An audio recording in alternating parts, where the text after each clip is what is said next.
et merci d'être toujours plus nombreux à suivre mes vidéos. Aujourd'hui, j'ai le plaisir de vous présenter le nouveau roman de Valérie Perrin, 3.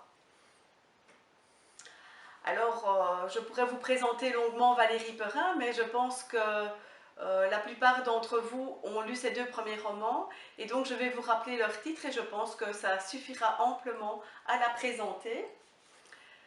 Son premier roman, c'était donc Les Oubliés du dimanche. Et le second, c'était Changer l'eau des fleurs. Quand on vous présente ces livres-là, je crois qu'on a à peu près tout dit concernant Valérie Perrin, parce que voilà, ces deux premiers romans ont eu beaucoup de succès.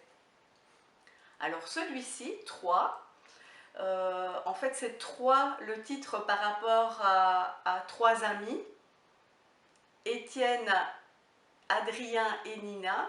Ce sont trois enfants qui se rencontrent quand ils sont en CM2, qui ont environ 10 ans et qui vont être vraiment unis comme les doigts de la main jusqu'au moins le bac. Et donc, 3, c'est ces 3 amis-là. Mais 3, c'est aussi le groupe de musique qu'ils ont créé ensemble, parce qu'il faut savoir que la musique a une très belle place dans ce roman de Valérie Perrin. Alors, l'histoire de ces 3 amis, elle est racontée par une alternance de chapitres à des époques différentes.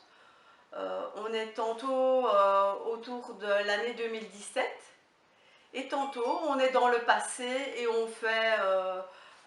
se balade dans le passé de ses amis. Et il y a vraiment une intrigue majeure, vraiment le fil rouge du roman, c'est l'histoire de la disparition de Clotilde. Clotilde, c'était la petite amie d'Étienne au moment où les 3 jeunes ont passé le bac. Et peu après le bac, eh bien, durant l'été, Clotilde disparaît. Et donc, l'auteur va nous tenir en haleine avec cette intrigue. Mais Valérie Perrin nous fait souvent des doubles intrigues dans ses romans, et c'est le cas encore ici, puisque en fait nous avons une narratrice qui s'appelle Virginie, qui a l'air très proche des 3 amis, mais jusqu'au moins la page 500 du roman, on se demande quel lien elle peut avoir avec les 3 amis, et c'est autour de la page 500 environ qu'on découvre ce qu'elle a à voir avec eux. Donc un des très beaux thèmes qui est abordé, c'est celui de l'amour des animaux et les soins qui sont donnés aux animaux abandonnés. Et donc voilà, qui mieux que des personnes écorchées par la vie peuvent consacrer leur temps à ces animaux. C'est un petit peu un des très beaux thèmes qu'il y a dans le roman. Alors à côté de ça, il y a d'autres thèmes dont je ne vous parlerai pas parce que vous parler des thèmes, ça dévoilerait finalement une partie de l'intrigue, donc je m'en abstiendrai.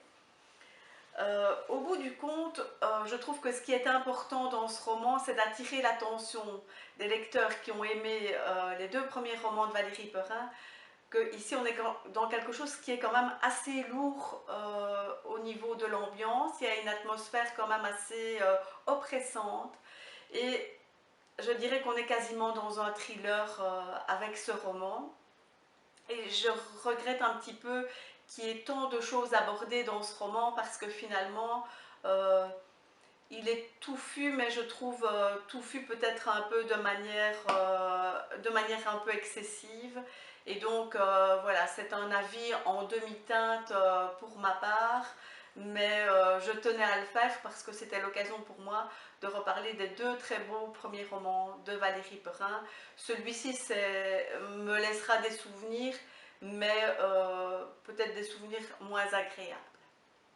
Alors, en attendant une prochaine vidéo, surtout lisez